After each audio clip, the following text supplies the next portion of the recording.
কলসটা যদি খুব ভারী হয়, আর ওটা ঠিক কোথায় আছে আমি জানবো কি করে? আরে আহাম্মক, আমি তোকে আগেই বলেছি, জমিলা আর রহমতের কথা আমি আড়ি পেতে শুনেছি। কলসটা রহমতের ঘরের কোণে একটা পুরনো চটের বস্তার নিচে লুকানো থাকে। তুই বিড়ালের মতো নিঃশব্দে ঘরে ঢুকবি, বস্তাটা সরাবি, আর কলসটা নিয়ে সোজা চম্পট দিবি।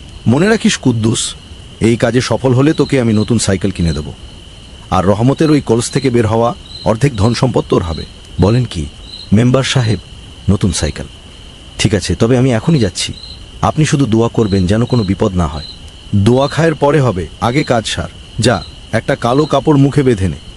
আর হ্যাঁ, কলসটা পাওয়ার আগে খুশিতে চেঁচামেচি করিস না।